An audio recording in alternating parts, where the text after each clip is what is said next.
Bueno, espero que la clase de ayer les haya servido mucho para reflexionar la teoría con el material didáctico, ¿sí? Que les dé una orientación, un sentido a esta información didáctica, que sirve mucho para eso, ¿no? Cuando vemos la teoría plasmada en ejemplos audiovisuales. ¿Sale? Entonces, bueno, comenzó a grabarse la clase, vamos a compartir pantalla y vamos a continuar con nuestra presentación. ¿Alguna duda o comentario respecto a los videos que vimos el día de ayer en la clase, chicos y chicas?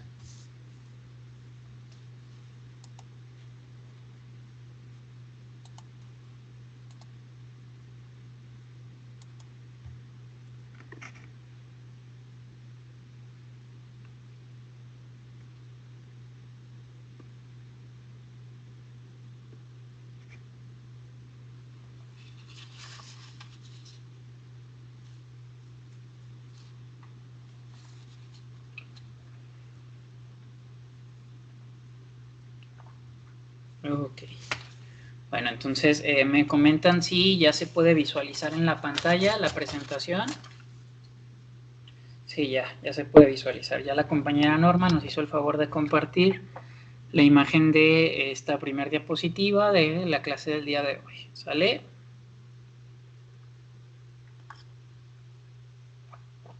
Ok. Entonces, para este autor, chicos y chicas,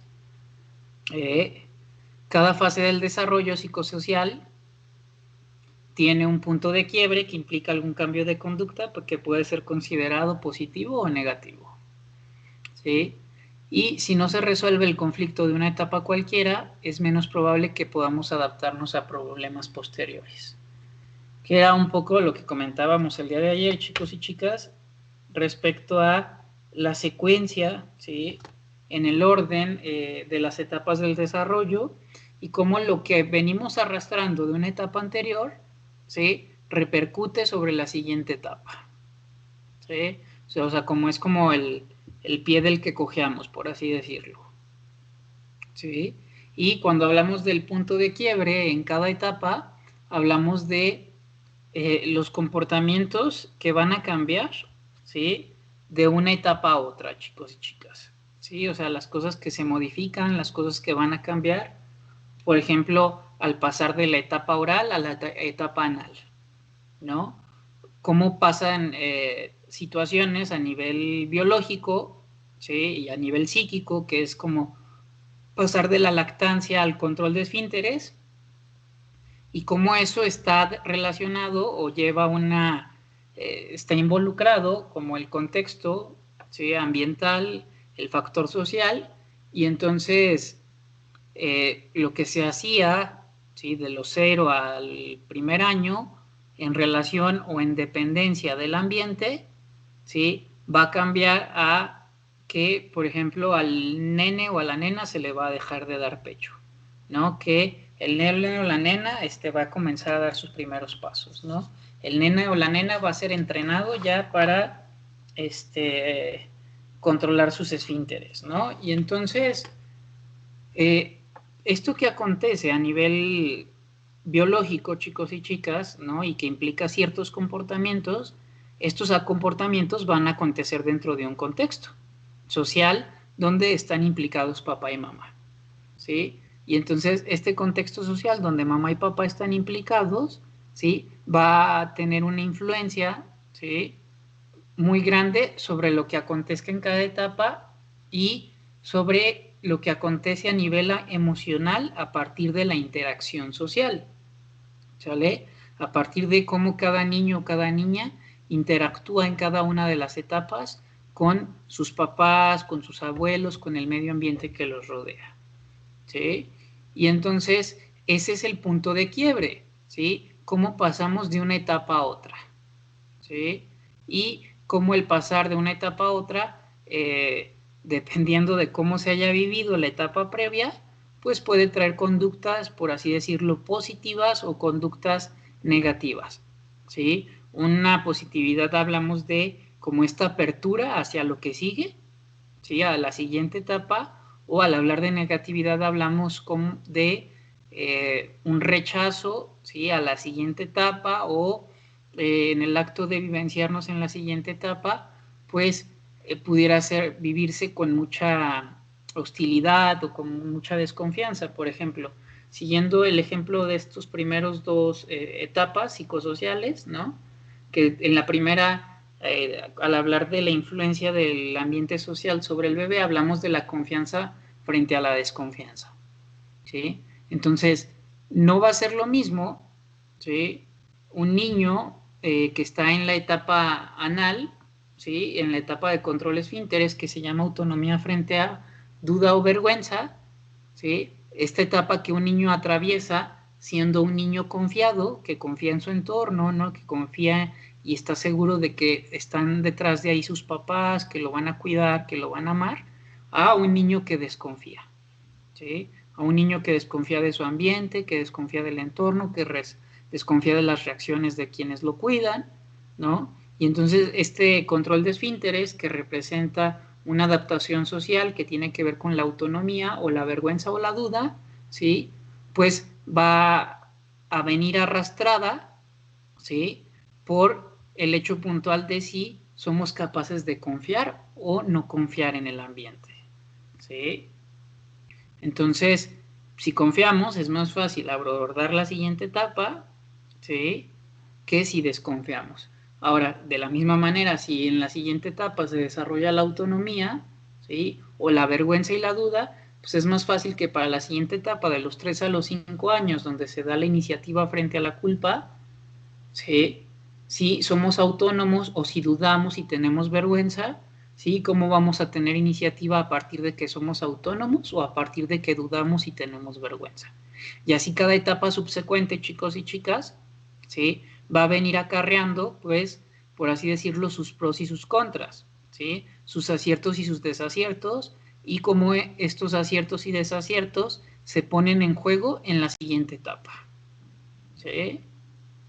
¿Me queda claro esto, chicos y chicas, que acabo de explicar?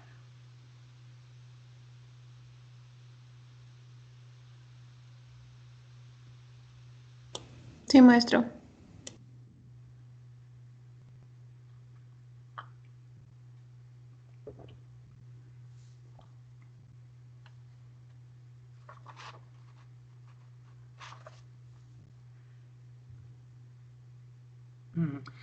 ¿Puede abrir su micrófono, compañera Montserrat, y explicar qué fue lo que no entendió?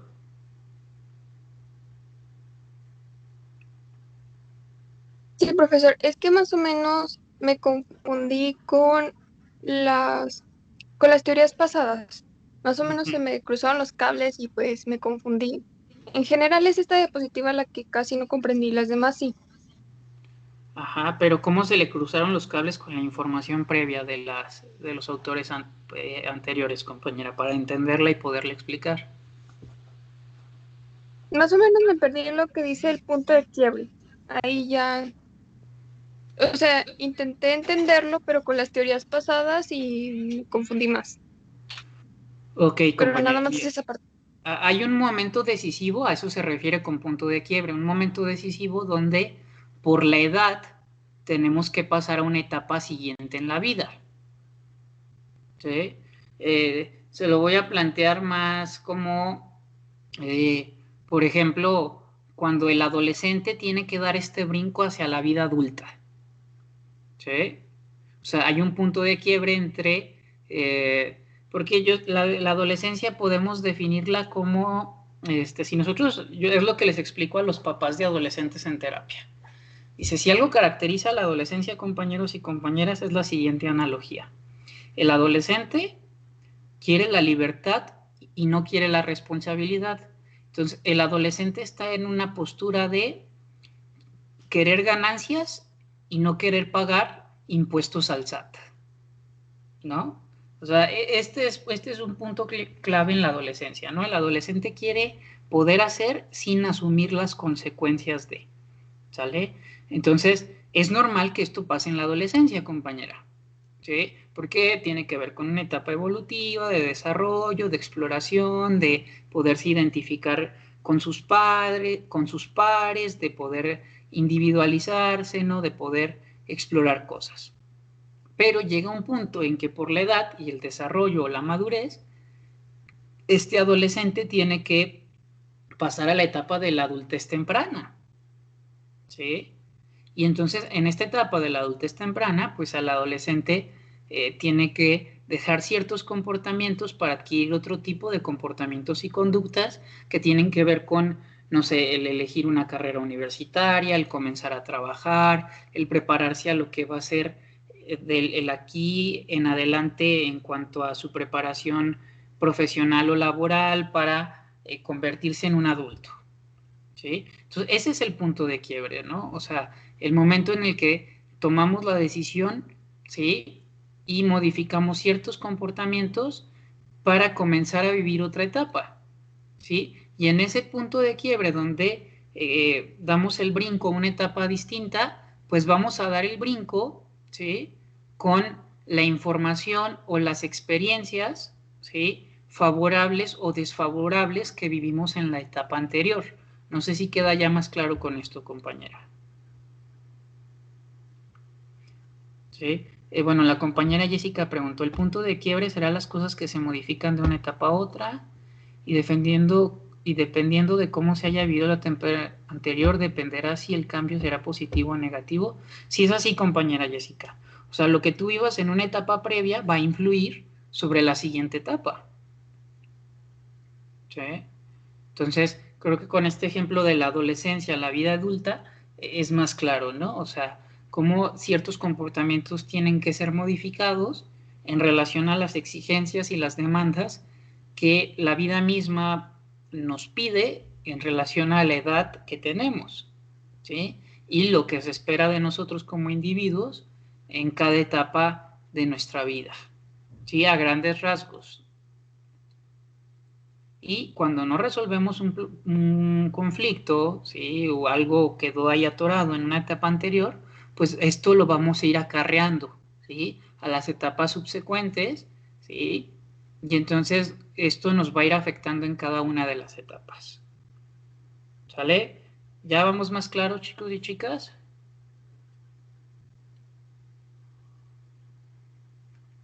¿Alguna otra duda, pregunta, comentario?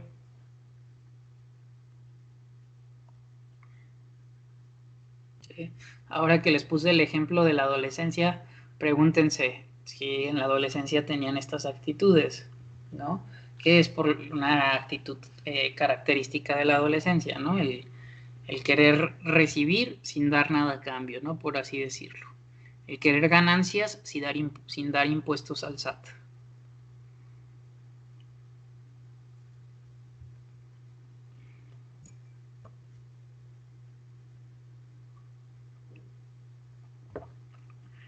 Además, ¿por qué el adolescente,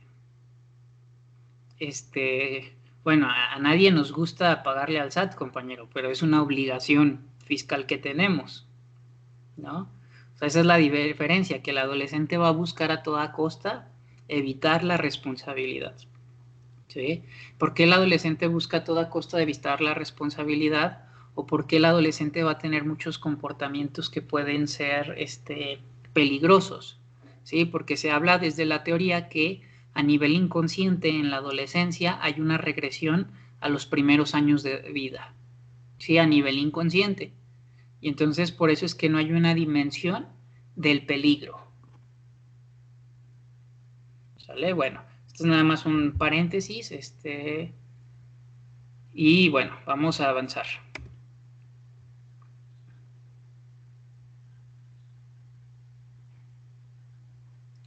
Entonces, este autor, Erickson, también planteó que cada una de las 8 etapas del desarrollo psicosocial ofrece las posibilidades de desarrollar nuestras fortalezas básicas o virtudes. ¿Sí? Y estas fortalezas básicas o virtudes surgen cuando se ha superado la crisis de modo satisfactorio, ¿sí? Y hay una interdependencia, o sea, hay una relación entre la etapa previa y la etapa subsecuente, ya que no se puede desarrollar la siguiente etapa sin haber adquirido la virtud de la etapa anterior, ¿sí? La virtud se puede adquirir, ¿no? O la fortaleza básica se puede adquirir pues a regañadientes, ¿sí? Entonces, o un porcentaje, ¿sí?, de la misma, pero no al 100%. Entonces, en cada etapa vamos a tener que los seres humanos a nivel psicoemocional, ¿sí?, a partir de esta interacción social, desarrollamos ciertas virtudes, ¿sí? Y entonces, por ejemplo, se habla de que en la primera etapa, como que es la confianza versus la desconfianza, pues la virtud que se espera, ¿sí?, que un niño o una niña desarrollen es la esperanza, ¿sí? Y entonces cuando hablamos de la esperanza, ¿sí?, si nosotros desmenuzamos la palabra, esperanza es esperar, ¿no? O sea, esperar a que las cosas se den, por así decirlo, ¿sí? Entonces, cuando un niño confía, ¿sí?, tiene la esperanza de que las cosas van a ocurrir, por así decirlo.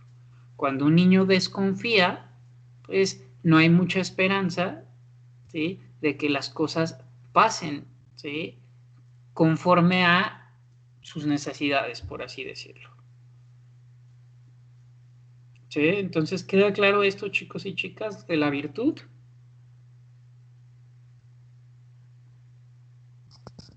Sí, maestra, más claro. Sí, cuando hablamos de la crisis, pues vamos a hablar de este punto de quiebre, ¿no?, que se habló en la etapa anterior.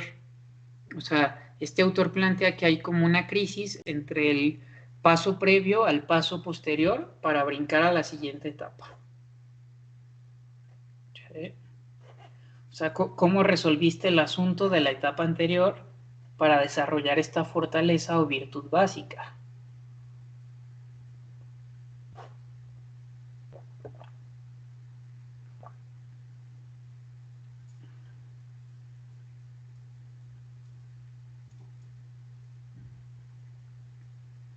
Ok, entonces vamos a continuar. Sí, compañera, adelante. Si tiene que salir para volver a entrar, nada más nos notifica aquí por el chat en cuanto se vuelva a conectar. Entonces, avanzamos a la siguiente diapositiva, chicos y chicas.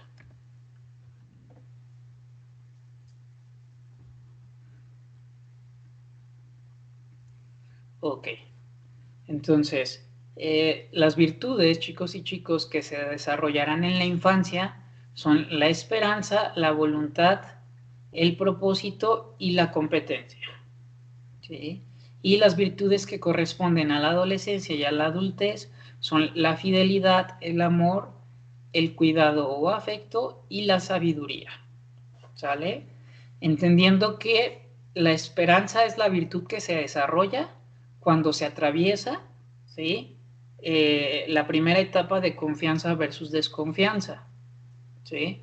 La voluntad que se desarrolla como fortaleza básica tiene que ver con el atravesar la etapa de la autonomía frente a la vergüenza o la duda, ¿sí? El propósito, ¿sí?, es la virtud que se desarrolla cuando se atraviesa la iniciativa frente a la culpa, que es de los 3 a los 5 años aproximadamente, ¿sí? La competencia, ¿sí?, es la virtud que se desarrolla en la etapa de la latencia, ¿no?, en la etapa que según Erickson se llama laboriosidad frente a inferioridad, ¿sí? ¿Por qué la competencia? Porque pues es el periodo escolar donde se dan la interacción con los compañeritos, con las compañeritas, la obtención de calificaciones, la estrellita en la escuela, el hacer las tareas, el sacar buenas calificaciones, etcétera, ¿no? Entonces por eso la competencia es importante, ¿sí? En cuanto a la etapa previa, que es la genital, pues se habla de la iniciativa frente a la culpa, ¿no? Y entonces, como un niño o una niña, ¿no?, es capaz de moverse en el mundo, ¿sí?, a partir de esta interacción con papá y mamá desde un lugar, por así decirlo, más autónomo. ¿Por qué? Porque en los primeros 3 años de vida hay una cercanía mucho mayor hacia mamá, ¿sí?, y a partir de los 3 años de vida hay una interacción más con el progenitor varón, ¿sí?, y cómo se da este triángulo, ¿sí? Entre mamá, papá e hijo o hija, ¿sí? Para conocer o explorar el mundo, ¿sí? Y en la etapa previa, que es la de la voluntad, pues se habla de precisamente en esta etapa donde se da el control de esfínteres entre la expulsión y la retención de los mismos, ¿sí? Pues el niño o la niña aprende, ¿no? A controlar, ¿sí? Y a controlar, a expulsar, a soltar, y por eso es que es la voluntad, porque en la voluntad de decir ahorita sí, ahorita no, ¿sí? Es controlo, ¿sí? Suelto, controlo, suelto, ¿sí? Entonces esto acontece en las primeras etapas de vida, ¿sale? Después viene la adolescencia, ¿sí? Chicos y chicas, que ya hemos hablado de la importancia de los vínculos entre pares para el adolescente, ¿sí? De lo importante que es para un adolescente pertenecer a un grupo de personas, ¿no? Y en esta pertenencia, ¿sí? A un grupo de personas, ¿sí? Pues se da la fidelidad, ¿sí? Porque es la fortaleza básica que se desarrolla en esta etapa que se llama cohesión de identidad frente a confusión de roles, ¿sí? Y ya en clases previas hemos hablado de que en la adolescencia se da un proceso de individualizarse, o sea, se genera la propia identidad, ¿sí? La propia identidad a partir de toda la información que hemos recibido desde que nacimos hasta el momento, y cómo el adolescente va a identificarse con sus pares y va a tener un rechazo a la autoridad para poder diferenciarse y generar su propia identidad.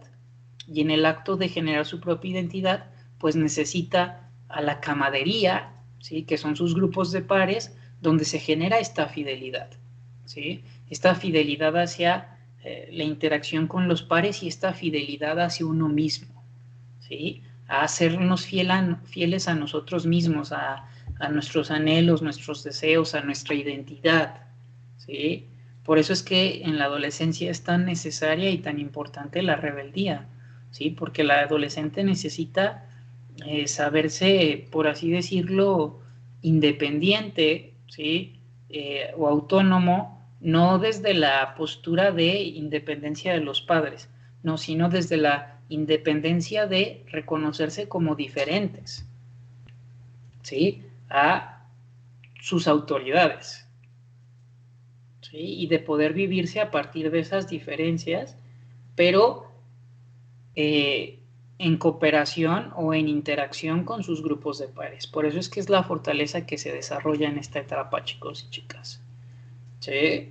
Y después pasamos a la virtud del amor o la fortaleza básica que se desarrolla en el amor, ¿sí? Que tiene que ver con la adultez temprana. Este autor plantea que acontece de los 18 a los 35 años de vida, chicos y chicas, ¿sí? Y entonces, ¿por qué es el amor la fortaleza básica o la virtud que se desarrolla en esta etapa, de los 18 a los 35? Porque a nivel etapa, ¿sí? Se habla de la etapa de intimidad frente a aislamiento, ¿sí? Por lo general, en esta etapa, de los 18 a los 35, hay un factor biológico que tiene que ver con eh, con la información genética grabada en nuestra biología de como la mejor etapa para procrear, ¿sí? Para procrear, para afianzarte en la intimidad, en una relación de pareja, ¿sí? Y entonces, en esta etapa, por lo general, ¿sí? El adulto joven de los 18 a los 35 años va a buscar la intimidad, ¿sí? Va a buscar la intimidad en la pareja, ¿sí? Por eso es que la virtud tiene que ver con el amor, ¿sí? Con el amor que somos capaces de dar en los vínculos, ¿sí? Y sobre todo en el vínculo de pareja, ¿sale? Y posterior a ello, pues tenemos después de la adultez temprana, tenemos la adultez, ¿sí? La adultez, por así decirlo, madura, ¿sí? Que tiene que ver de los 35 a los 55 años aproximadamente, ¿sí? Y que tiene que ver con una generatividad frente a un estancamiento en cuanto a etapa, ¿sí? Una vez que se ha afianzado el amor en pareja, ¿no? Vivirte con alguien por lo general para hacer vida, ¿sí? Pues en esta adultez se busca que en el cuidado o el afecto se provea, ¿sí? Para sí, su pareja y las personas que los rodean como hijos, pues esta generatividad, producir algo, ¿sí? ¿Sí? Tener tu casa, tu patrimonio, generar, ¿no? Generar para la tranquilidad, ¿sí? De aquellos que forman parte, por así decirlo, de una familia donde hay adultos, ¿sí? Con hijos, ¿no? Y cómo se da generar, ¿no? O sentirte estancado en el polo, por así decirlo, negativo, ¿no? Y entonces lo que se hace en esta etapa, pues, tiene que ver con el cuidado y el afecto, ¿sí? Con el cuidado y el afecto para aquellos que me rodean o para aquellos con los que interactúo, ¿no? Esta adultez, compañera, tiene que ver son fechas aproximadas, chicos y chicas, de los 35 a los 50, 55 años, ¿sí? De los 35 a 55, pero tenemos, recuerden, chicos y chicas, que las edades son aproximadas, ¿sí? Y posteriormente, en la madurez o la senectud, que es la última etapa, ¿sí? Que se plantea este autor, que es de los 55 años en adelante, ¿sí? Como la última de nuestras etapas, la etapa número 8, pues se habla de que es una etapa que tiene que ver con la integración del yo frente a la desesperación. Y la virtud que se desarrolla en esta etapa tiene que ver con la sabiduría, ¿sí? Por eso es que a los adultos mayores, chicos y chicas, les gusta platicar sobre sus experiencias de vida, ¿sí? Para un anciano, platicar de sus experiencias de vida, platicar ahora sí, su experiencia, es transmitir sus conocimientos a las siguientes generaciones. Y esto es a nivel biológico, ¿sí? Cuando un adulto mayor platica sobre sus experiencias, sobre sus conocimientos, libera endorfinas en el cuerpo, ¿sí? Y entonces esto es placentero, ¿sí? Esto es placentero para un adulto mayor. Por eso es que hay una integración del yo, de todo lo que yo hice, lo que generé, lo que logré a lo largo de mi vida.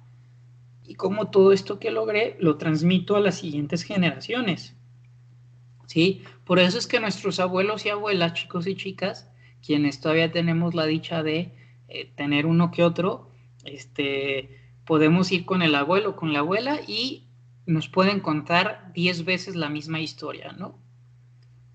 O sea, si es un discurso que puede ser repetitivo, ¿sí? Pero no es algo que hacen adrede los adultos mayores, sino que tiene que ver con esta etapa que están viviendo donde buscan transmitir su sabiduría, por así decirlo, al clan, ¿no? O sea, ¿quién es el clan? Pues su familia, sus hijos, sus nietos, ¿no? Y esto es placentero para los adultos mayores.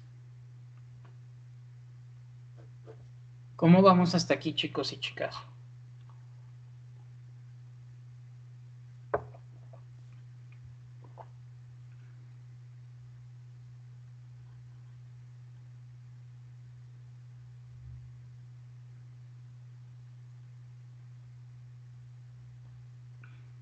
Entonces, se entiende lo que se pasa en cada etapa y cómo lo que se pasa en cada etapa está relacionado de manera respectiva con cada una de estas fortalezas, ¿sí? O sea, lo que se supone que se debe vivir en cada una de las etapas y lo que arroja como resultado en cuanto a fortaleza o virtud. Sí, que yo no sé en psicología del infante creo que en psicología del infante ven como estas 8 etapas, ¿no? Pero no sé si ven también la fortaleza básica que se desarrolla. Y las explicaciones de las mismas.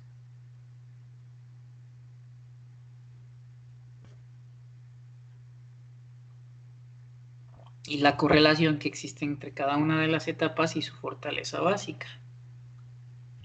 Ok.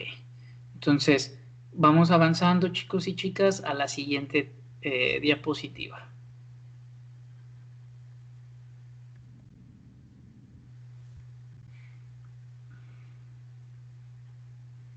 ¿Sí? Bueno, recordemos que para este autor, nuevamente, al igual que Adler, plantea una importancia mayor al yo, ¿no? A la conciencia, más que al inconsciente. Y entonces, para este autor, para Erikson, los seres humanos tenemos el potencial para dirigirnos conscientemente, ¿sí?, hacia el crecimiento de nuestra existencia. ¿Sí? Las influencias de la niñez, sí, son muy importantes, pero lo que sucede en etapas posteriores puede contrarrestar las experiencias tempranas desafortunadas. ¿Sí? Y entonces, este autor planteaba, chicos y chicas, que como lo más importante tiene que ver con la conciencia y no con el inconsciente para este autor, ¿sí?, si nosotros conscientemente, ¿sí?, nos percatamos o nos damos cuenta de aquellas situaciones que han sido desafortunadas en nuestra primera niñez, en nuestra primera infancia, ¿sí?, podremos contrarrestar estas experiencias desafortunadas, ¿sí?, con lo que desarrollemos en etapas posteriores. ¿A qué se refiere con esto? ¿Sí? O sea, por ejemplo, si yo me percato de que por mi historia de vida fue un niño que en la etapa oral o en la etapa de confianza versus desconfianza, pues no me fue tan bien por una serie de factores donde mamá estuvo angustiada, nerviosa, madre primeriza, etcétera, y entonces a mí me cuesta trabajo confiar, ¿sí? El que yo tome conciencia de que me cuesta trabajo confiar, ¿sí?, va a poder permitirme, ¿sí?, desarrollarme o interactuar en una etapa posterior, ¿sí?, entendiendo, ¿sí?, que esa desconfianza o esa falta de esperanza tiene que ver con lo que viví en esa primera etapa de vida, ¿sí? Pero entonces que me puedo dar la oportunidad y contrarrestar esta experiencia traumática, ¿sí?, contrarrestarlo con darme la oportunidad de animarme, no sé, a confiar en una relación de pareja, por ejemplo, ¿sí? Entonces, si en esta oportunidad que pudiera darme, me percato o me doy cuenta conscientemente de que, pues, realmente puedo confiar, ¿sí?, entonces, por así decirlo, se podrá ir sanando esa experiencia dolorosa o traumática o desafortunada, ¿sí?, en una etapa posterior, ¿sí? Y entonces, por eso es que este autor habla de la conciencia, ¿no?, de dirigirnos conscientemente hacia el crecimiento de nuestra existencia. Porque lo que vivimos, ¿sí?, en las primeras etapas, si bien está interrelacionado, chicos y chicas, no es totalmente determinante. O sea, sí hay una influencia importante, pero no algo totalmente determinante. Y para que no se vuelva algo determinante, pues tenemos que tomar conciencia de ello. Y al tomar conciencia de ello, podemos hacer algo con eso que ha sido desafortunado para poder contrarrestarlo, ¿sí?, para poder contraatacar. ¿Queda claro, chicos y chicas, cómo vamos?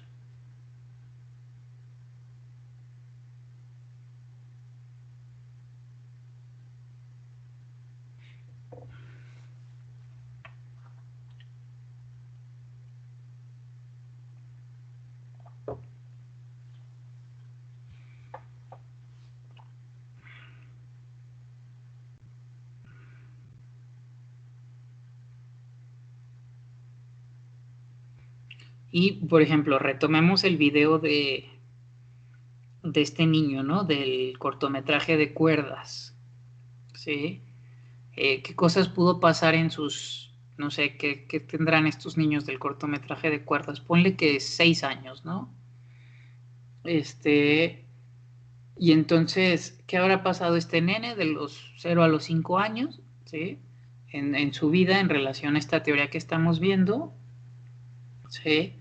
Pues cuando esta niña, ¿sí? Contrarresta en el acompañamiento y se vuelve amiga de este niño y no lo juzga y no lo ve raro y le ayuda y le apoya, ¿no? ¿Sí? ¿Qué pasa, no? ¿Qué pasa con este sujeto, con este individuo, este niño, en el cortometraje que vemos, ¿no? ¿Sí? No sé si se fijan cómo estas experiencias que va a tener en la interacción con esta María, con esta niña, va a hacer que poco a poco este niño, dentro de sus posibilidades y limitaciones, pues pueda mover la pierna, termine sonriendo, ¿no? O como se plantea en el cortometraje, se imagine, ¿no? Un mundo mejor para él, ¿no? Donde puede caminar, ¿no? En esta escena donde se ponen a bailar, ¿no? Cómo el niño se le queda viendo cuando le lee los cuentos, cuando están con el papalote y alcanza a hacer una gesticulación para sonreír, ¿no? O sea, cómo esto ayuda a sanar, ¿no? De manera consciente, ¿sí? O ayuda a compensar, ¿no? Lo desafortunado que han sido las experiencias previas. ¿Vamos claros, chicos y chicas?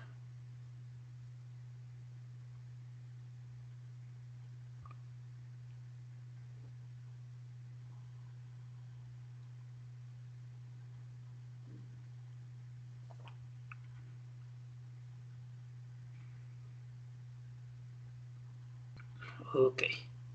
Bueno, seguimos avanzando, pasamos a la siguiente diapositiva.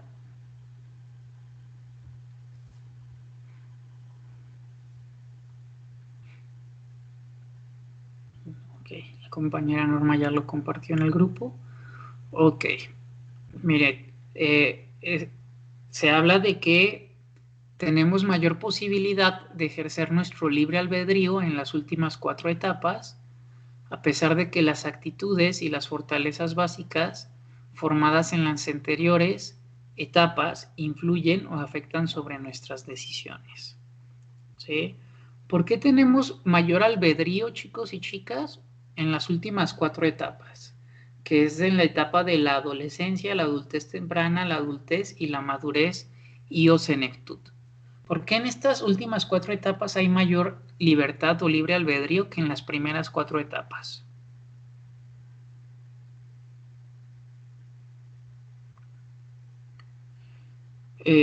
Sí, va aumentando la experiencia, pero es algo más compañera.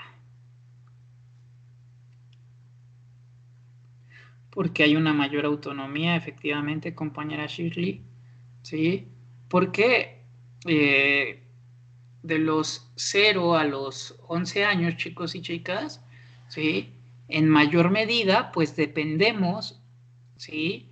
De lo que papá o mamá hagan o dejen de hacer, ¿no? O sea, un niño, pues depende totalmente de los adultos que lo cuidan, ¿sí?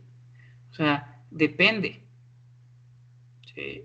De los adultos que están ahí para ellos, de los adultos que lo cuidan, de los adultos que hacen o dejan de hacer lo necesario para un niño o una niña, ¿sí? Entonces, lo que acontece, chicos y chicas, en la adolescencia, ¿sí? Es que precisamente se da este proceso, ¿sí? De diferenciación, ¿no? O de autonomía, ¿no? O de individualización, ¿sí? Y entonces en el proceso de individualizarse los niños y las niñas como adolescentes, ¿sí? Pues va a haber mayor libertad, ¿sí? Para tomar decisiones. Aunque pues siempre de la mano de la libertad viene la responsabilidad, ¿verdad? Diría un autor, un filósofo existencial, al lado de la estatua de la libertad debiera de haber una estatua de la responsabilidad. Porque el libre albedrío siempre implica la responsabilidad de asumir las consecuencias de nuestros actos libres, ¿no? Que es algo que, recordemos, el adolescente no quiere acatar, ¿no? El adolescente no quiere asumir las consecuencias de sus actos. Simplemente quiere hacer y salir bien librado. Pero, aún así, en esta etapa, pues se da este proceso o esta iniciación, ¿sí? Hacia el individualizarse, ¿sí? Y se cuenta con más experiencia, como dice la compañera, o con más recursos, ¿sí? Para afrontar las situaciones de la vida, ¿sí? Desde un lugar más autónomo, ¿sí? Porque pues el adolescente ya decide entre sus pares, con sus amiguitos, con sus amiguitas, ¿no? Entre, entre, entre niños de su edad, ¿no? O sea, hay cosas que decide por sí mismo o sí misma, ¿no? El cómo vestirse, el con qué identificarse, con qué tipo de música, con qué géneros de películas, etcétera, etcétera, ¿no? O sea, ya hay una mayor autonomía, ¿sí? En un proceso del desarrollo evolutivo para tomar decisiones que conciernen más a lo que yo quiero en específico, ¿sí? No a lo que mi mamá y mi papá me dijeron de cómo debería de ser, ¿sí? Que los niños y las niñas, pues muchas veces sí necesitan esta estructura, ¿sí? O sea, de los 0 a los 12 años, pues el niño o la niña necesita esta estructura, necesita este referente, ¿sí? Necesita alguien que te diga por dónde irte, qué camino tomar, qué es bueno, qué es malo, etcétera, ¿no? O sea, porque pues, se da un proceso de socialización, ¿no? Donde el niño o la niña es introducido al mundo, ¿sí? Con sus normas, usos, reglas y costumbres, ¿sí? Que en la adolescencia se van a cuestionar, ¿sí? Y esto que aprendimos como reglas, usos y costumbres en la primera infancia, pues en la adolescencia se cuestiona, ¿sí? Y el adolescente en este proceso de individualizarse, de ser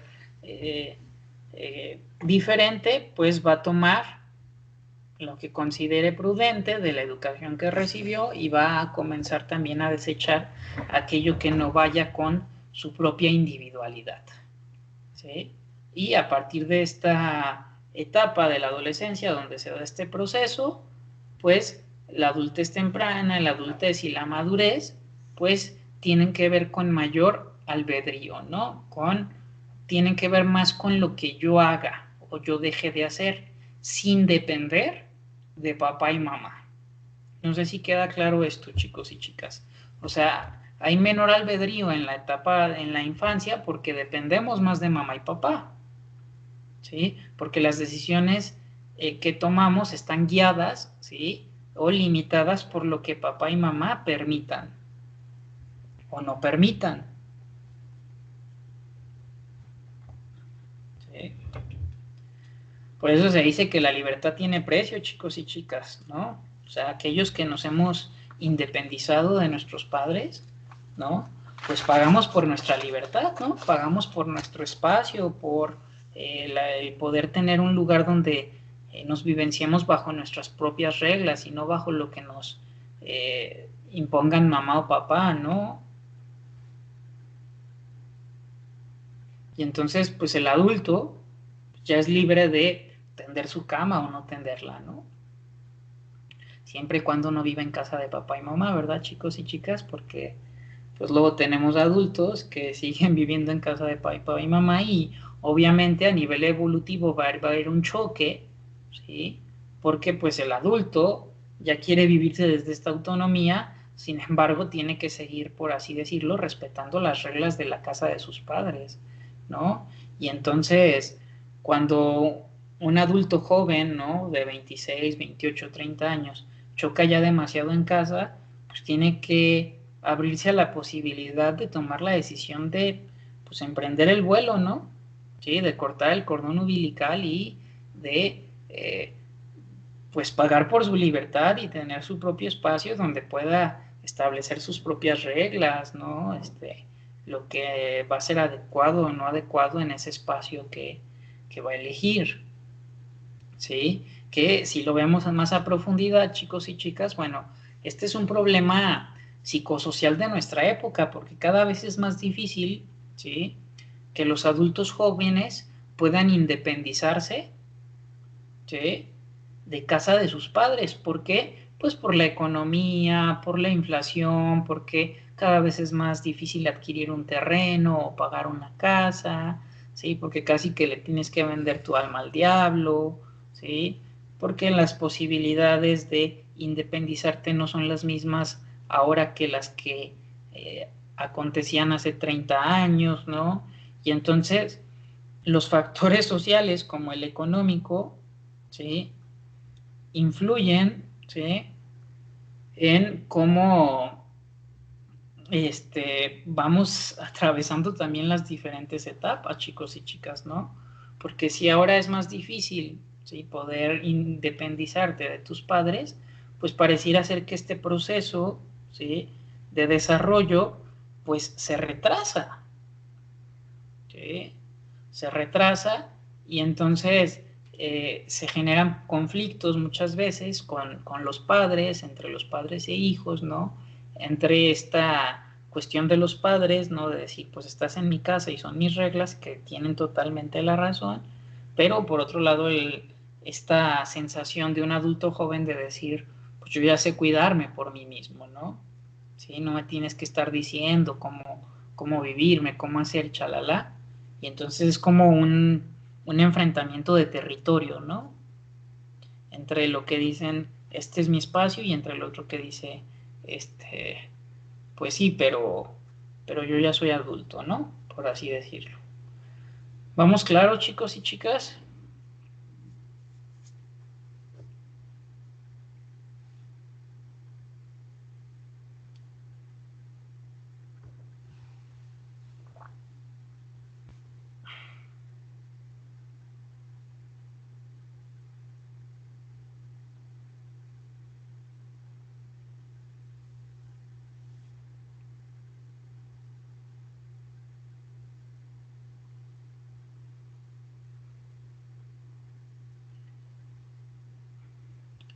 Y entonces, bueno, entendiendo que esta teoría fue desarrollada por este personaje, en el siglo pasado, ¿no? Donde las posibilidades económicas, sociales y ambientales eran otras, pues por eso es que él plantea estas edades aproximadas, chicos y chicas. ¿Sí? Sin embargo, bueno, si nosotros nos sentáramos a reflexionar, nos preguntáramos qué tanto estas etapas, ¿sí?, se han modificado, ¿sí?, a partir de el contexto que tenemos en pleno siglo XXI en México, ¿sí?, donde es más difícil independizarte por las condiciones económicas, etcétera. ¿Qué tanto ha cambiado esto, chicos y chicas? ¿No? O qué problemas psicosociales se presentan a partir de esto, ¿sí? A partir de, por ejemplo, una teoría o una hipótesis que te habla de ciertos procesos que se deben de vivir en cada etapa, pero como las situaciones socioeconómicas de nuestro país, pues pueden limitar el poder vivir esas situaciones que tienen que ver con una etapa de manera natural, por así decirlo.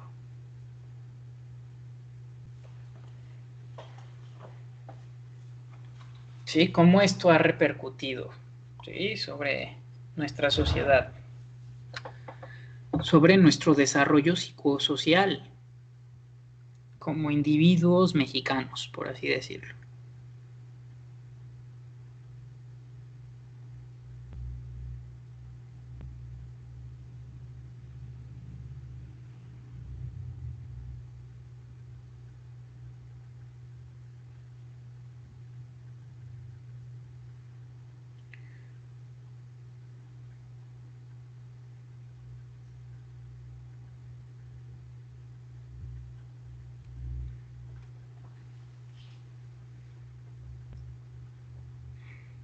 pues a lo mejor usted, compañera Leslie, lo vive como algo feo, ¿no? ¿Ya lo viste, papá? Ahora sí que hablamos de cómo nos va cada uno en la feria, ¿no? Por así decirlo. No podemos generalizar, sin embargo, pues podríamos hablar como de lo que son diferentes experiencias de cada uno de nosotros, ¿no? Y cómo vivimos o atravesamos cada etapa a partir de la particularidad de cada una de nuestras experiencias. Pues, sí, cuando habla de la mentalidad que es más abierta, compañera, pero fíjese, esto de la mentalidad más abierta obedece a un hecho puntual, compañera, ¿sí? ¿Cuál es el hecho puntual que tiene que ver con la mentalidad más abierta? Que es la ciencia, compañera. O sea, la ciencia, compañera, ha desmitificado, ¿sí?, muchos tabúes que existían. Y entonces, al hablar de mentalidad más abierta, es que ahora se tiene un conocimiento más claro y preciso sobre muchas cosas, ¿sí?, que antes se consideraban tabúes, ¿no? Y por eso es que esta mentalidad cerrada, porque era nada más una creencia, ¿sí? O sea, una creencia que no estaba comprobada, ¿sí?, en hechos, más que en algo que yo creo porque he decidido creerlo y no lo he cuestionado. Entonces, si se fija, pues la mentalidad más abierta tiene que ver con los avances científicos que existen, que han desmitificado, ¿sí?, que han desmentido muchas cosas que se creían, ¿sí?, y que tienen que ver más con lo que yo puedo creer personalmente que con lo que realmente es. Y entonces, si nos abrimos camino a esto que usted refiere como la mentalidad abierta, es que podemos sustentarlo en fundamentos científicos, en investigaciones, ¿no?, en los avances científicos que existen. No sé si queda claro, compañera Shirley, y compañía.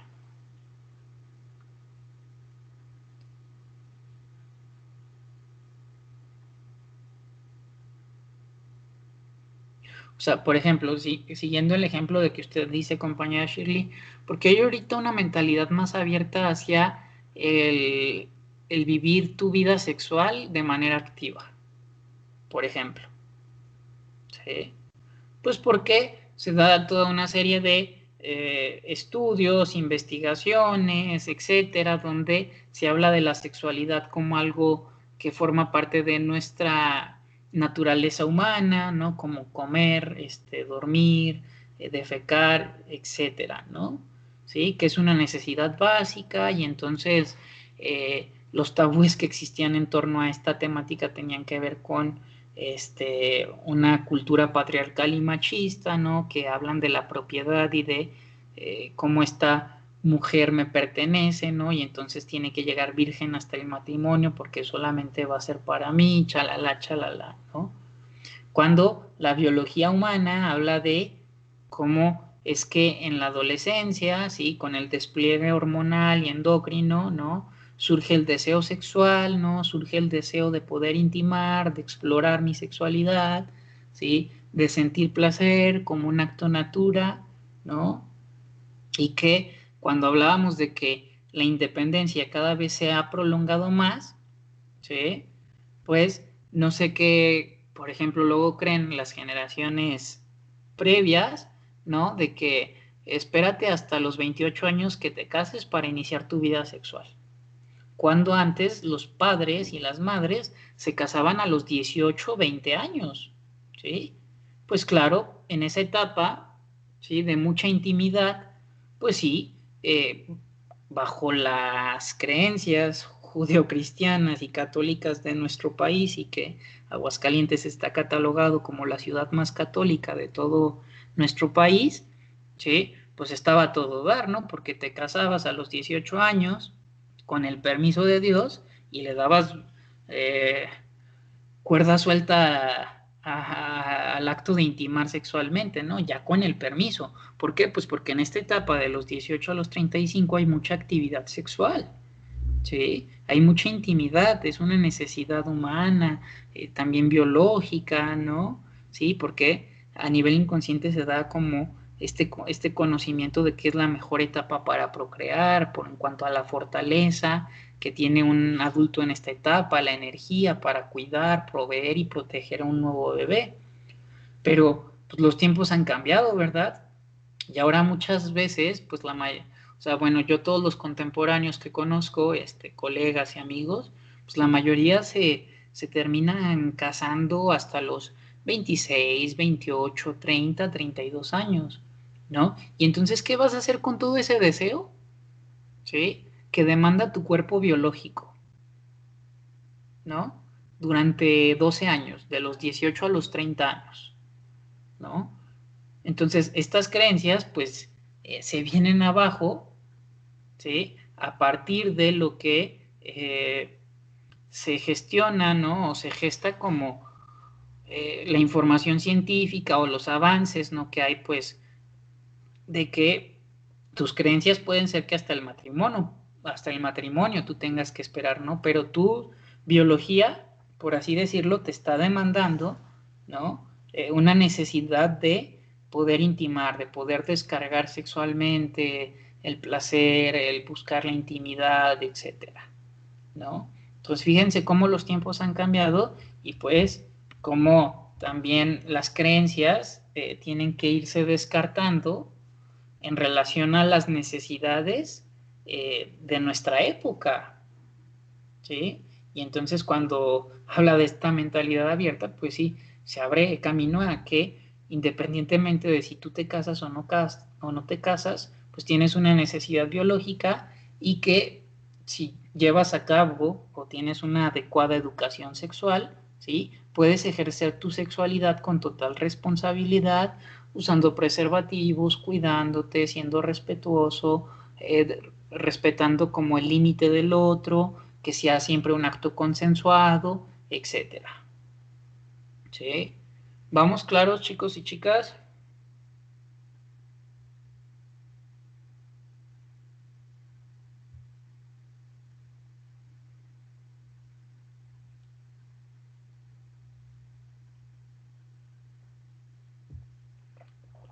Les hablé de la sexualidad porque es un tema muy,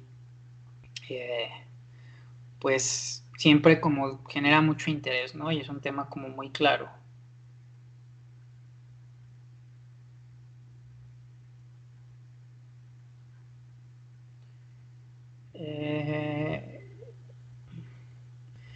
Pregunta la compañera Valeria que cuando dicen que no les interesa tener sexo,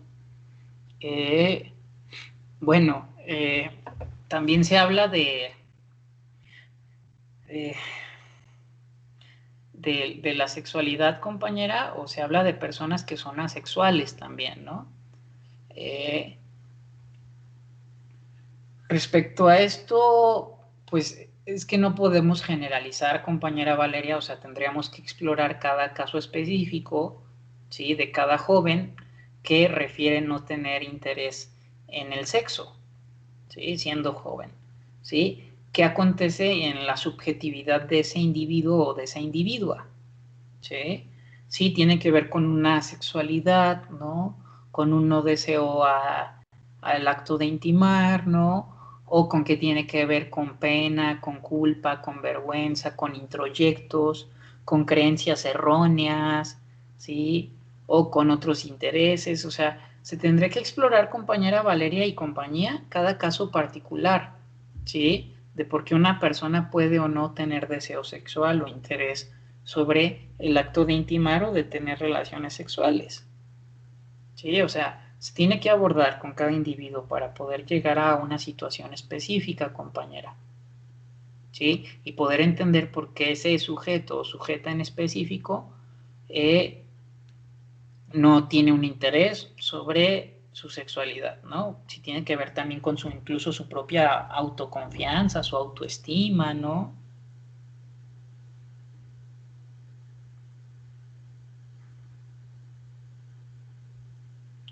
¿Sí? Acuérdense que siempre tenemos que ir a cada caso específico. ¿Sale? ¿Vamos claros hasta aquí, chicos y chicas? Con la información.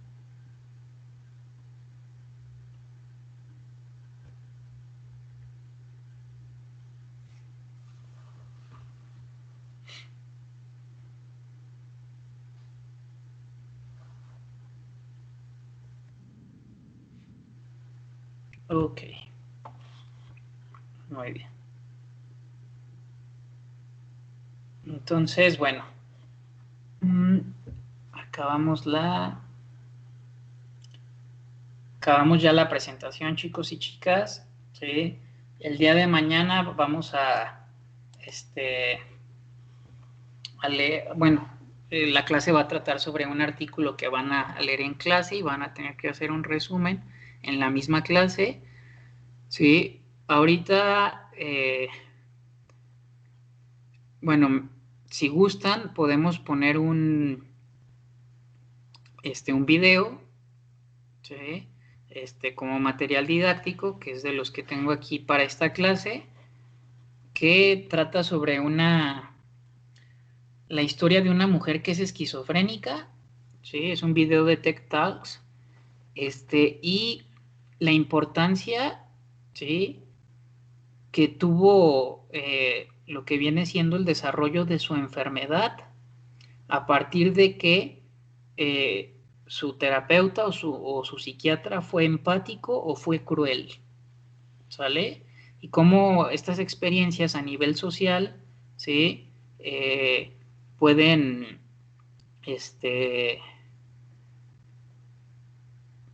generar un impacto sobre nosotros, ¿no? O sea, cómo el otro nos impacta. ¿Sí? En relación a la tarea, compañera, si se fijan, esta semana la información fue más concisa, la información fue más breve, entonces no fue tan extensa. Si se fijan, fueron muchas menos diapositivas que las de nuestros autores previos, entonces va a estar más light en cuanto a información, ¿sí? Entonces ya mañana, sin falta, les digo cuál va a ser el trabajo, para que puedan empezarlo a hacer, pero esta semana ya es mucho menos cargado en cuanto a información, ¿sí? Entonces vamos a ver este video, todavía nos queda tiempo de la clase.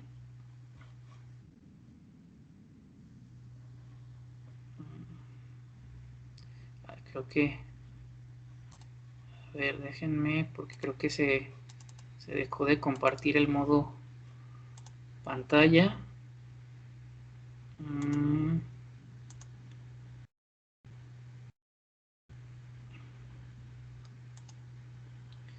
Mañana voy a traer información, ya un PDF que les escaneé, ¿sí? Y mañana lo voy a compartir en la clase para que lo trabajemos, ¿sí? Entonces, vamos a ver, bueno, ahorita el video. Ya mañana les diré lo que haremos en específico sobre la tarea, chicos y chicas. No se preocupen. Como les menciono, la información de esta semana es mucho más ligera, entonces para que puedan estar tranquilos. ¿Sale? Me dicen si se visualiza la imagen del video. Sí se ve. Okay, ahora me dicen si se escucha.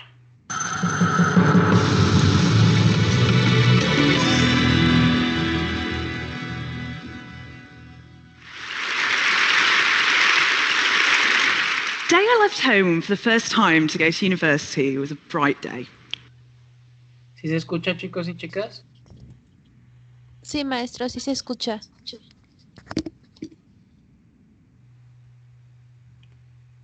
Ok, vamos a comenzar. Presten mucha atención, ¿eh? Cómo las experiencias sociales con los otros son muy influyentes.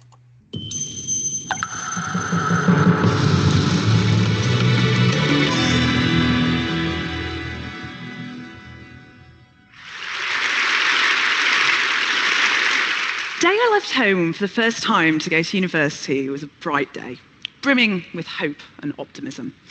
I'd done well at school, expectations for me were high, and I gleefully entered the student life of lectures, parties, and traffic cone theft. Now, appearances, of course, can be deceptive, and to an extent, this feisty, energetic persona of lecture-going and traffic cone stealing was a veneer, albeit a very well-crafted and convincing one. Underneath, I was actually deeply unhappy, insecure, and fundamentally frightened. frightened of other people, of the future, of failure, and of the emptiness that I felt was within me. But I was skilled at hiding it, and from the outside appeared to be someone with everything to hope for and aspire to. This fantasy of invulnerability was so complete that I even deceived myself. And as the first semester ended and the second begun, there was no way that anyone could have predicted what was just about to happen. I was leaving a seminar when it started, humming to myself, fumbling with my bag, just as I'd done 100 times before, when suddenly I heard a voice calmly observe, "She is leaving the room." I looked around and there was no one there, but the clarity and decisiveness of the comment was unmistakable. Shaken, I left my books on the stairs and hurried home, and there it was again. "She is opening the door." This was the beginning. The voice had arrived. And the voice persisted. Days and then weeks of it, on, narrating everything I did in the third person. She is going to the library. She is going to a lecture. It was neutral, impassive, and even, after a while, strangely companionate and reassuring. Although I did notice that its calm exterior sometimes slipped, in that it occasionally mirrored my own unexpressed emotion. So, for example, if I was angry and had to hide it, which I often did, being very adept at concealing how I really felt, then the voice would sound frustrated. Otherwise, it was neither sinister nor disturbing, although even at that point, it was clear that it had something to communicate to me about my emotions, particularly emotions which were remote and inaccessible. Now, it was then that I made a fatal mistake in that I told a friend about the voice, and she was horrified. A subtle conditioning process had begun. The implication that normal people don't hear voices, and the fact that I did, meant that something was very seriously wrong. Such fear and mistrust was infectious. Suddenly, the voice didn't seem quite so benign anymore. And when she insisted that I seek medical attention, I duly complied, and which proved to be mistake number 2. I spent some time telling the college GP about what I perceived to be the real problem: anxiety, low self-worth, fears about the future, and was met with bored indifference until I mentioned the voice, upon which he dropped his pen, swung round, and began to question me with a show of real interest. And to be fair, I was desperate for interest and help, and I began to tell him about my strange commentator. And I always wish at this point the voice had said, "She is digging her own grave." I was referred to a psychiatrist who likewise took a grim view of the voice's presence, subsequently interpreting everything I said through a lens of latent insanity. For example, I was part of a student TV station that broadcast news bulletins around the campus, and during an appointment, which was running very late, said, "I'm sorry, doctor, I've got to go. I'm reading the news at 6. Now, it's down in my medical records that Eleanor has delusions that she's a television news broadcaster." It was at this point that events began to rapidly overtake me. A hospital admission followed, the first of many. A diagnosis of schizophrenia came next. And then, worst of all, a toxic, tormenting sense of hopelessness, humiliation, and despair about myself and my prospects. But having been encouraged to see the voice, not as an experience, but as a symptom, my fear and resistance towards it intensified. Now, essentially, this represented taking an aggressive stance towards my own mind, a kind of psychic civil war. And in turn, this caused the number of voices to increase and grow progressively hostile and menacing. Helplessly and hopelessly, I began to retreat into this nightmarish inner world in which the voices were destined to become both my persecutors and my only perceived companions. They told me, for example, that if I proved myself worthy of their help, then they could change my life back to how it had been. And a series of increasingly bizarre tasks was set, a kind of labor of Hercules. It started off quite small, for example, pull out 3 strands of hair, but gradually it grew more extreme, culminating in commands to harm myself and a particularly dramatic instruction. "You see that tutor over there? You see that glass of water? We have to go over and pour it over him in front of the other students." Which I actually did, and which, needless to say, did not endear me to the faculty. In effect, a vicious cycle of fear, avoidance, mistrust, and misunderstanding had been established. This was a battle in which I felt powerless and incapable of establishing any kind of peace or reconciliation. 2 years later, and the deterioration was dramatic.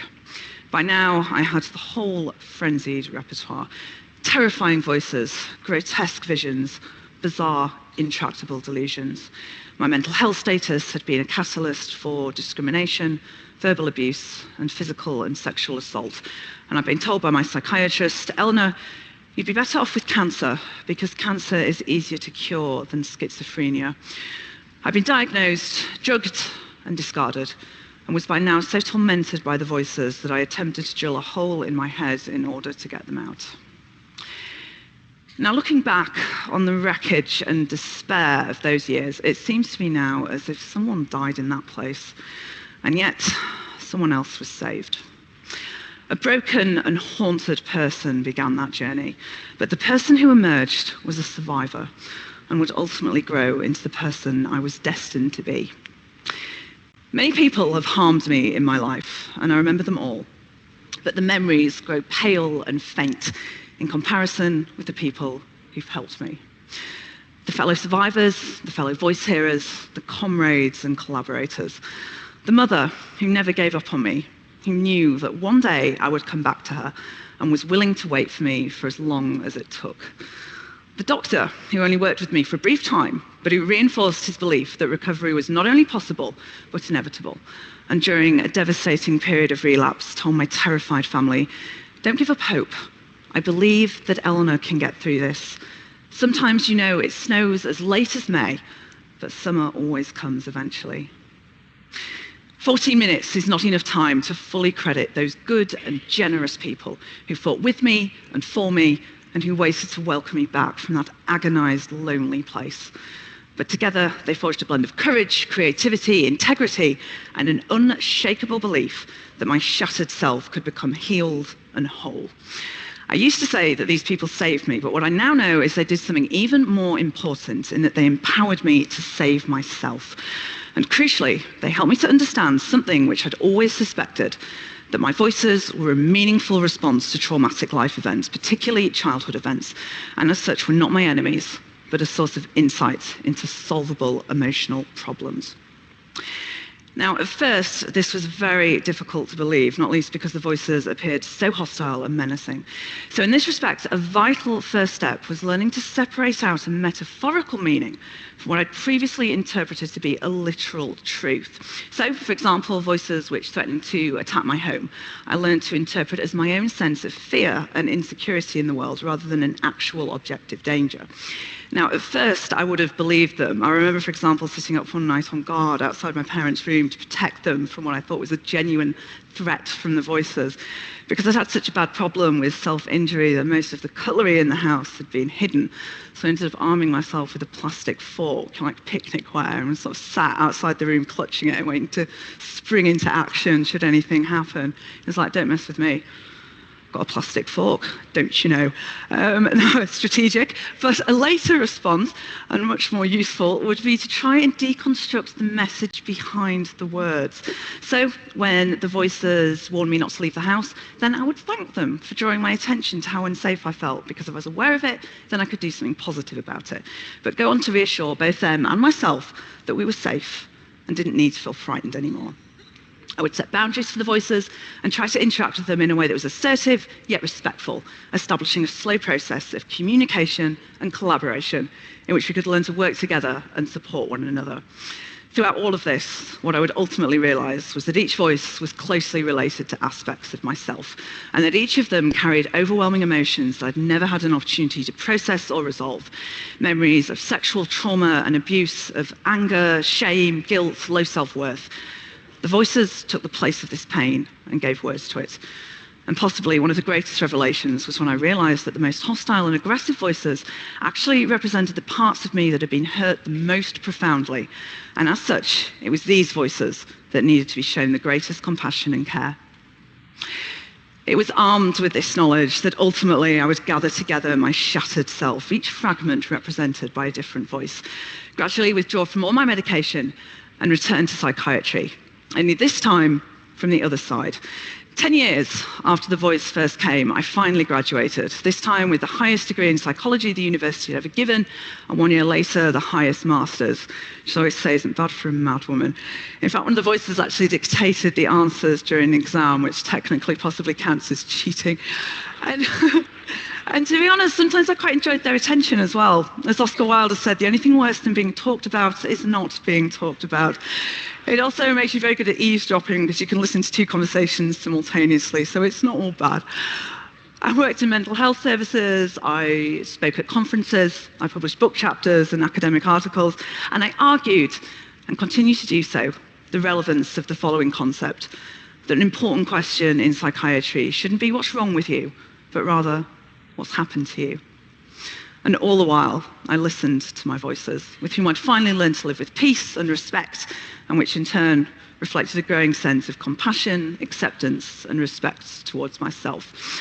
And I remember the most moving and extraordinary moment when supporting another young woman who was terrorized by her voices and becoming fully aware for the very first time that I no longer felt that way myself, but was finally able to help someone else who was. I'm now very proud to be a part of Intervoice, the organisational body of the International Hearing Voices Movement, an initiative inspired by the work of Professor Marius Romme and Dr. Sondra Escher, which locates voice hearing as a survival strategy, a sane reaction to insane circumstances, not as an aberrant symptom of schizophrenia to be endured, but a complex, significant, and meaningful experience to be explored. Together, we envisage and enact a society that understands and respects voice hearing, supports the needs of individuals who hear voices, and which values them as full citizens. This type of society is not only possible, it's already on its way. To paraphrase Chavez, once social change begins, it cannot be reversed. You cannot humiliate the person who feels pride. You cannot oppress the people who are not afraid anymore. For me, the achievements of the Hearing Voices movement are a reminder that empathy, fellowship, justice, and respect are more than words. They are convictions and beliefs, and that beliefs can change the world. In the last 20 years, the Hearing Voices movement has established Hearing Voices networks in 26 countries across 5 continents, working together to promote dignity, solidarity, and empowerment for individuals in mental distress, to create a new language and practice of hope, which, at its very centre, lies an unshakable belief in the power of the individual. As Peter Levine has said, the human animal is a unique being, endowed with an instinctual capacity to heal and the intellectual spirit to harness this innate capacity. In this respect, for members of society, there is no greater honour or privilege than facilitating that process of healing for someone, to bear witness, to reach out a hand, to share the burden of someone's suffering, and to hold the hope for their recovery. And likewise, for survivors of distress and adversity that we remember, we don't have to live our lives forever defined by the damaging things that have happened to us. We are unique, we are irreplaceable. What lies within us can never be truly colonised, contorted, or taken away. The light never goes out. As a very wonderful doctor once said to me, "Don't tell me what other people have told you about yourself. Tell me about you." Thank you.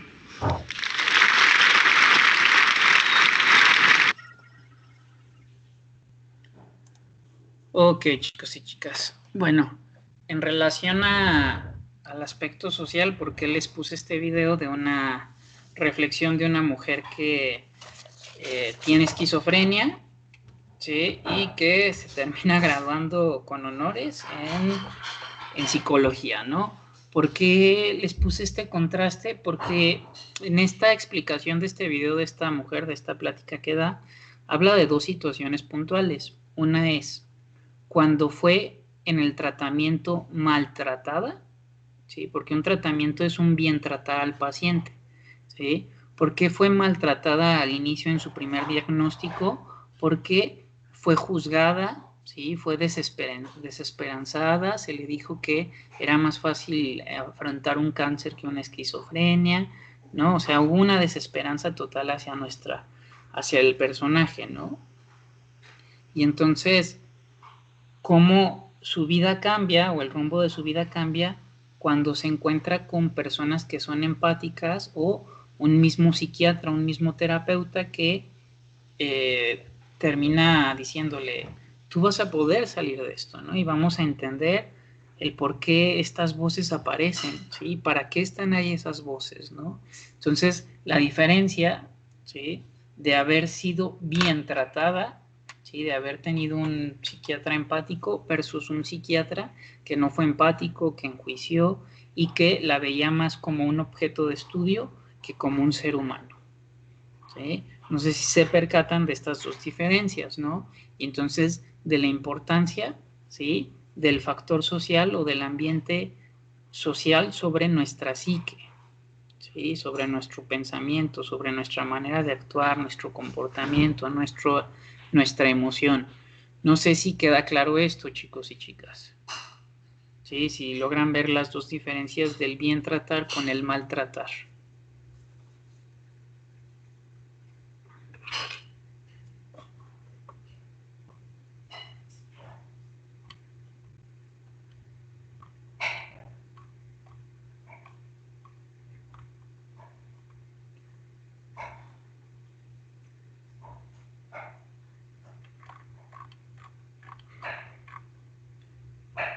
El ambiente social siempre es poderoso.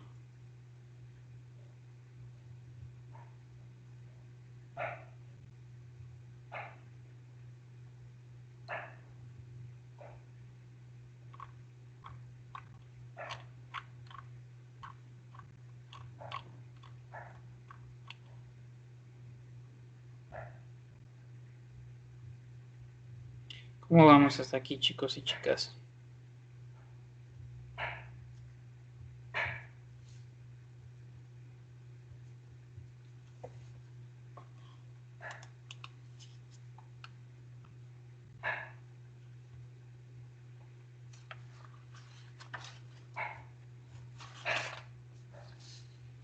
Que un poco aquí se ejemplifica también, chicos y chicas, lo que les mencionaba de la resiliencia social, ¿no? La capacidad de los individuos de sobreponerse a las adversidades, ¿sí?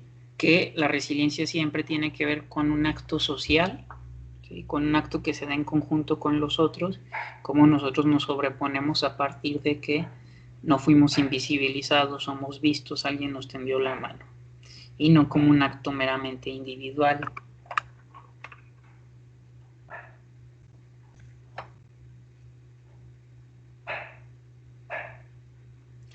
Sí, la importancia de cómo tratamos a las personas y sobre todo la importancia de que todo lo que nosotros digamos tiene un impacto sobre los pacientes, ¿verdad? Porque ellos nos consideran expertos, ¿no? Entonces lo que nosotros digamos pues genera un impacto sobre el otro. Por eso hay que tener mucho cuidado con lo que decimos, con las palabras que usamos, en el momento en que las usamos, si es lo adecuado, si no es lo adecuado, ¿no? Porque lo que nosotros digamos repercute o impacta sobre nuestro paciente, ¿sí? Si es de manera adecuada, pues será en beneficio de, si no es de manera adecuada, pues nada más perjudicaríamos al paciente, ¿no? Diría un docente, ¿no? Dice, esta vida ya es lo bastante difícil o jodida en ocasiones para que todavía vayas a terapia a que alguien te maltrate, en vez de que alguien te bien trate, ¿no? Entonces, bueno, este es el video que quería que viéramos el día de hoy como complemento a lo que hemos venido viendo, ¿no? A lo largo de todo el cuatrimestre del módulo, ¿sí? Con las diferentes perspectivas o teorías que hemos visto.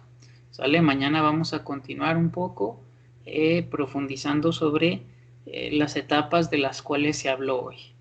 ¿Sale?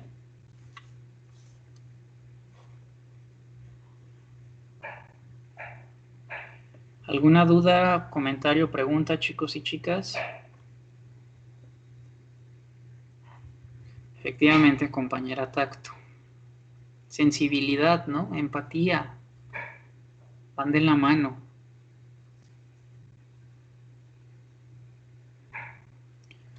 Ok, vamos a finalizar la grabación.